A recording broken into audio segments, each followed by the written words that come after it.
Good morning, welcome to 30/60. నేను ప్రతిభ. ముందుగా headlines.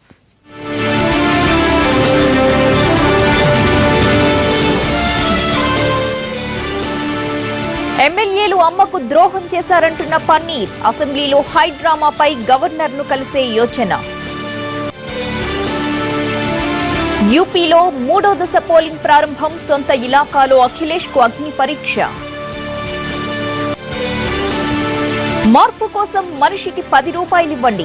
Manipur ఎన్నికల్లో ఇరోం షర్మిల కొత్త వ్యూహం. రాప్తాడు కదిరిలో వర్గ పోరుపై చంద్రబాబు సీరియస్. క్రమశిక్షణ తప్పితే సహించేది లేదంటూ వార్నింగ్. గుంటూరులో రేపు చేనేత గర్జన. నేతన్నలకు పవన్ కళ్యాణ్ మద్దతు.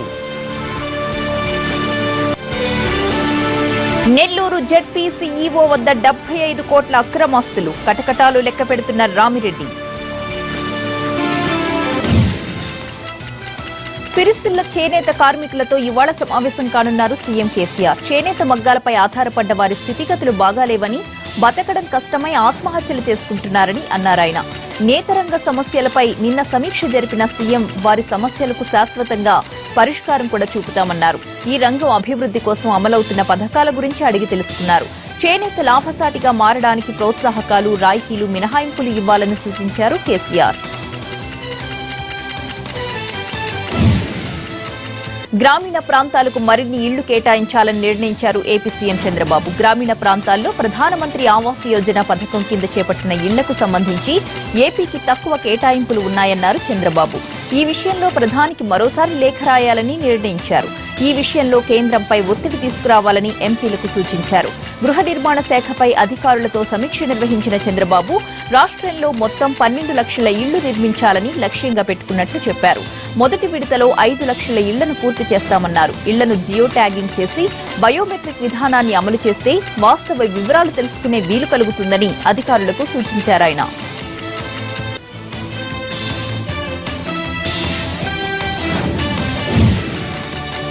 తెలంగాణ ఐటీ మంత్రి కేటీఆర్ కు మరోసారి అరుదైన గౌరవం దక్కింది. స్టాన్ఫోర్డ్ యూనివర్సిటీ వార్షిక సమావేశంలో కీలకోపన్యాసం చేయాల్సిందిగా వరుసగా రెండోసారి ఆయనకు ఆహ్వానం అందింది. ఆధునిక భారతదేశ ప్రతినిధిగా కేటీఆర్ ను అభివర్ణించింది. స్టాన్ఫోర్డ్ మే 18, 19 తేదీల్లో జరగనున్న వార్షికోత్సవానికి కేటీఆర్ హాజరవుతారు. తెలంగాణ ప్రగతి, టెక్నాలజీ ఆధారంగా ఉద్యోగాలు, ఎంటర్ప్రెన్యూర్షిప్ ప్రోత్సాహం వంటి అంశాలపై మంత్రి ప్రసంగించనున్నారు. తెలంగాణలో ఒంటరి మహిళలను గుర్తించేందుకు సమగ్ర సర్వే నిర్వహించి ఏప్రిల్ 1 నుంచి వారికి పెన్షన్స్ అందేలా చర్యలు తీసుకోవాలని ఆదేశించారు పంచాయతీరాజ్ శాఖ మంత్రి జూపల్లి కృష్ణారావు. వచ్చే ఆర్థిక సంవత్సరానికి గాను పంచాయతీరాజ్ శాఖ బడ్జెట్ ప్రతిపాదనలపై అధికారులతో ఆయన సమీక్షించారు. సుమారు 2 లక్షల మంది ఒంటరి మహిళలకు పింఛన్ అందించేందుకు 247 కోట్ల రూపాయలు అవసరమని అధికారులు అంచనా వేశారు. దీంతో జిల్లాల వారీగా సమాచారాన్ని సేకరించి ఒంటరి మహిళల సంఖ్యను నిర్ధారించాలన్నారు జూపల్లి. ఇప్పటి వరకు 459 గ్రామాలకు రోడ్డు సౌకర్యం లేదని, దానిపై దృష్టి పెట్టాలని అధికారులను ఆదేశించారు. అనంతపురం జిల్లా టీడీపీ నేతలకు క్లాస్ స్పీకర్ పార్టీ అధ్యక్షుడు చంద్రబాబు. క్రమశిక్షణ ముఖ్యమని బహిరంగ విమర్శలు చేస్తే క్షమించేది లేదంటూ వార్నింగ్ ఇచ్చారు. జిల్లా నేతలతో సమావేశమైన బాబు కదిరి, రాప్తాడులో వర్గ పోరును ప్రస్తావించారు. జిల్లాలో పార్టీ పరిస్థితి, ఎమ్మెల్సీ ఎన్నికలు, నేతల మధ్య సమన్వయం, మంజూరైన ప్రాజెక్టులతో పాటు పలు అంశాలపై కూడా ఈ సమావేశంలో చర్చించారు. భేటీలో మంత్రులు సునీత, పల్లె రఘునాథ్ రెడ్డి, చీఫ్ విప్ కాలువ శ్రీనివాసులు పాల్గొన్నారు. తెలంగాణలోని అన్ని రాజకీయ పార్టీలతో సమావేశాన్ని నిర్వహించింది రాష్ట్ర ఎన్నికల కమిషన్. పార్టీ రిజిస్ట్రేషన్, ఎన్నికల ఖర్చులు, అంతర్గత ఎన్నికలు, డిపాజిట్లు, విరాళాలు లాంటి అంశాలపై చర్చించింది. అయితే జాతీయ పార్టీలు రాష్ట్రంలో రిజిస్ట్రేషన్ చేసుకోవాల్సిన అవసరం లేదని బీజేపీ ఈ సమావేశంలో ఈసీకి వివరించింది. పార్టీ విధి విధానాలను ఎలక్షన్ కమిషన్ వెబ్సైట్లో పెట్టాలని డిమాండ్ చేసింది. గుంటూరు జిల్లాలో జనసేన చేనేత గర్జన సభకు ఏర్పాట్లు యుద్ధ ప్రాతిపదికన జరుగుతున్నాయి. పద్మశాలి గర్జన పేరుతో సభను నిర్వహిస్తామని మొదట ప్రకటించినప్పటికీ చేనేత గర్జనగా పేరు మారుస్తున్నట్లుగా నిర్వాహకులు తెలిపారు.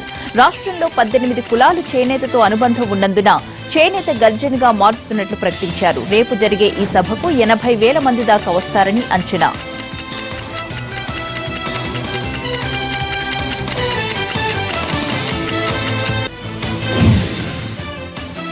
విశాఖ ఈఎన్టీ ఆసుపత్రిలో ఆకస్మిక తనిఖీలు చేశారు మంత్రి కామినేని శ్రీనివాస్. కాక్లియర్ ఇంప్లాంట్ సర్జరీతో 3 ఏళ్ల బాలుడు జయశ్రీకర్ మృతి చెందడంపై వైద్యుల్ని ప్రశ్నించారు. ఎనెస్థీషియా మోతాదులో తేడాల కారణంగా ఆపరేషన్ విఫలమైందన్న ఆరోపణలపై వివరణ కోరారాయన. ఎన్ని జాగ్రత్తలు తీసుకుంటున్నా అతి కొద్ది కేసుల్లో ఎనెస్థీషియా ఇచ్చిన సమయంలో హార్ట్ బ్లాక్ అయ్యే ప్రమాదం ఉందని, జయశ్రీకర్ విషయంలో అదే జరిగి ఉండవచ్చని అన్నారు వైద్యులు. దీంతో పూర్తిస్థాయి విచారణ జరిపి నివేదిక సమర్పించాలని ఆదేశించారు మంత్రి.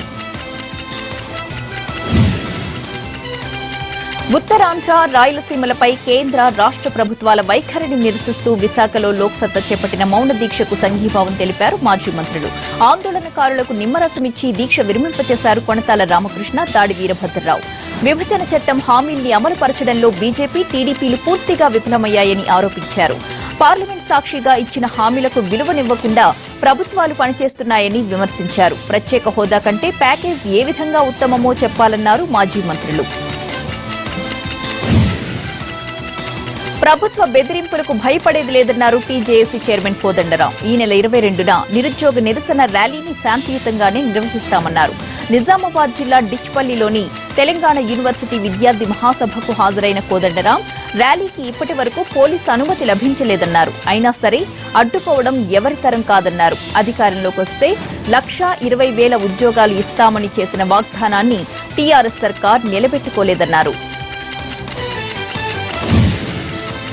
నిరుద్యోగ ర్యాలీకి పోలీసులు అనుమతి ఇవ్వడం లేదంటూ హైకోర్టును ఆశ్రయించింది టీజేఏసీ. శాంతియుతంగా ఎలాంటి హింసాత్మక ఘటనలకు తావు లేకుండా ర్యాలీ చేపడతామని చెప్పినా హైదరాబాద్ పోలీసులు అనుమతి ఇవ్వడం లేదని టీజేఏసీ నేతలు పిటిషన్లో పేర్కొన్నారు. సుందరయ్య విజ్ఞాన కేంద్రం నుంచి ఇందిరా పార్క్ వరకు నిర్వహించే ర్యాలీకి అనుమతినిచ్చేలా పోలీసులను ఆదేశించాలని విజ్ఞప్తి చేశారు. హోంశాఖ ముఖ్య కార్యదర్శి, Hyderabad police commissioner, Chikkadpally ACP, Chikkadpally PS, ఎస్ఓహెచ్లను ప్రతివాదులుగా పేర్కొన్నారు. ఈ వ్యాజ్యంపై రేపు విచారణ జరుగుతోంది.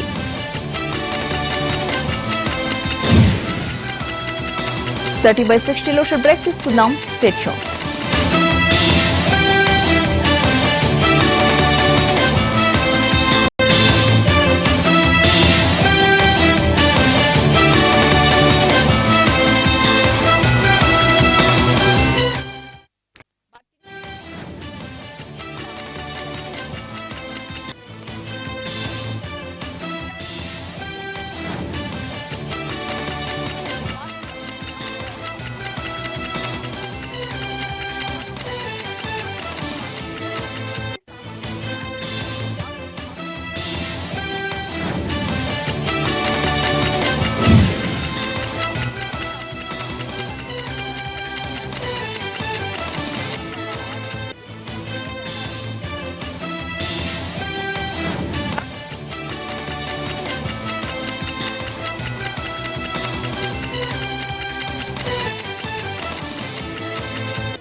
హైదరాబాద్ బేగంపేటలో నిన్న రాత్రి పోలీసులు తనిఖీలు నిర్వహించారు. లైఫ్ స్టైల్ బిల్డింగ్ దగ్గర ట్రాఫిక్ పోలీసులు డ్రంక్ అండ్ డ్రైవ్ చేపట్టారు. మద్యం తాగి వాహనాలు నడుపుతున్న పలువురిని అదుపులోకి తీసుకున్నారు. మొత్తం 18 బైక్లు సీజ్ చేసి కేసులు నమోదు చేశారు. ఈ తనిఖీల్లో పట్టుబడిన వారికి రేపు కౌన్సిలింగ్ ఇవ్వనున్నారు పోలీసులు.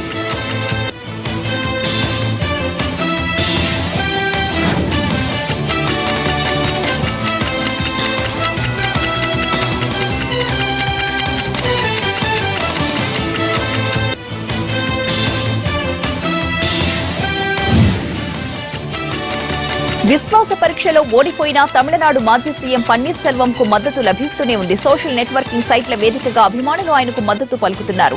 ఇక తమిళనాడు తాజా పరిస్థితులు విమర్శిస్తూ పన్నీర్ సెల్వానికి మద్దతుగా సినీ ప్రముఖులు ట్విట్టర్లో తమ అభిప్రాయాలు పంచుకున్నారు. బల పరీక్షను తీవ్రంగా తప్పుపట్టిన ప్రముఖ సినీ నటి గౌతమి ఓపీఎస్ కు నేరుగా మద్దతు ప్రకటించారు.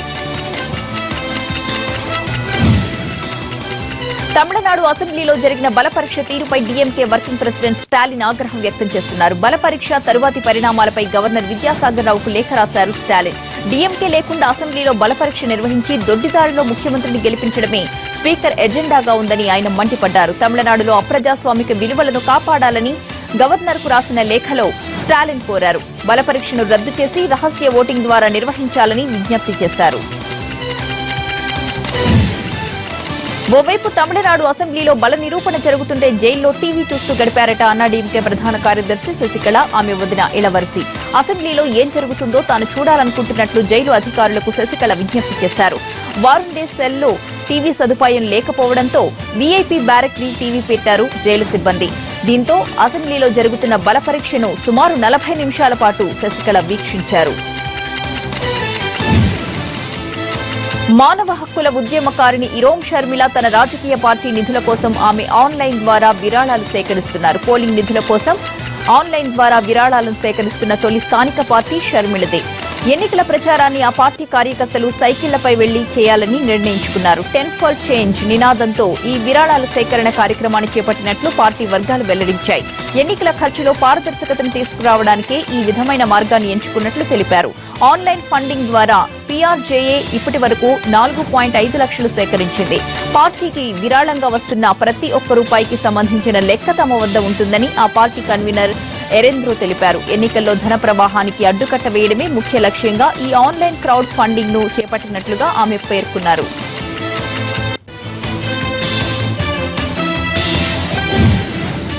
ఎస్పీతో పొత్తు వల్ల యూపీలో కాంగ్రెస్ మాత్రమే లాభపడుతోందన్నారు సమాజ్వాదీ పార్టీ అగ్రనేత ములాయం సింగ్ యాదవ్. యూపీలో కాంగ్రెస్ కు ఎలాంటి బలం లేదన్న ఆయన ఈ పొత్తు వల్ల పునరుత్తేజం పొంది కొన్ని స్థానాలు గెలుచుకునే అవకాశం ఉందన్నారు. ఎంత పొత్తు ఉన్నా పోటీ మాత్రం ఎస్పీ, బీజేపీ మధ్య ఉంటుందని వ్యాఖ్యానించారు ములాయం. మరోవైపు అఖిలేష్ సీఎం కావడంపై కూడా ములాయం ఆసక్తికర వ్యాఖ్యలు చేశారు. 2012లో అఖిలేష్ ను తాను సీఎం చేయకుంటే ఎప్పటికీ ముఖ్యమంత్రి కాలేకపోయేవాడన్నారు ములాయం. తమ కుటుంబంలో ఆధిపత్య పోరు నడుస్తుందన్న వాదనలను ఆయన కొట్టిపారేశారు. టికెట్ రాని కొందరు ఆగ్రహంతో ఉన్నారు తప్ప కుటుంబంలో ఎలాంటి విభేదాలు లేవని స్పష్టం చేశారు. సినీ నటి భావనను కిడ్నాప్ చేసేందుకు ప్రయత్నించిన వారిపై కఠినమైన చర్యలు తీసుకుంటామన్నారు కేరళ ముఖ్యమంత్రి పినరై విజయన్. దీన్ని దురదృష్టకర సంఘటనగా పేర్కొన్న విజయన్ ఈ కేసుపై ప్రత్యేక దృష్టి పెట్టాలని పోలీసులను ఆదేశించారు. నటిపై దాడికి పాల్పడ్డ వారిని త్వరలోనే పట్టుకుంటామన్నారు. కేసు విచారణ కోసం స్పెషల్ టీం ఏర్పాటు చేసినట్లు కేరళ పోలీస్ చీఫ్ లోక్నాథ్ బెహ్రా వెల్లడించారు. ఒకరిని అదుపులోకి తీసుకున్నామని, మిగతా వారిని త్వరలోనే పట్టుకుంటామని అన్నారు. కేరళ ఎర్నాకుళంలో సినిమా షూటింగ్ పూర్తి చేసుకుని కారులో ఇంటికి వస్తుండగా సినీ నటి భావనను కొందరు దుండగులు అడ్డగించారు.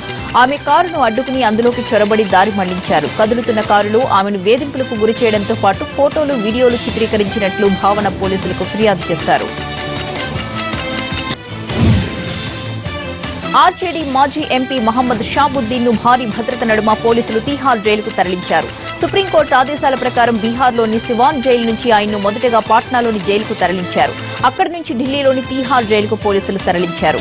షాబుద్దీన్ 8 క్రిమినల్ కేసుల్లో దోషిగా తేలాడు. మరో 30 కేసులు విచారణలో ఉన్నాయి. తన 3 కొడుకులను షాబుద్దీన్ అనుచరులు హత్య చేశారంటూ బాధిత తండ్రి ఫిర్యాదు చేశాడు.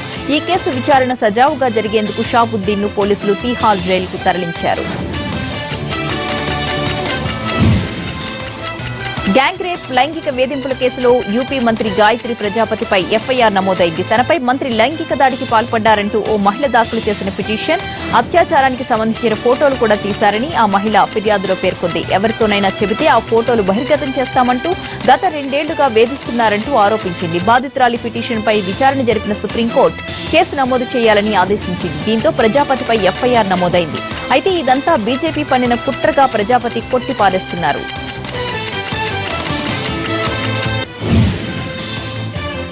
బ్రేక్ తీసుకుందాం. Stay tuned.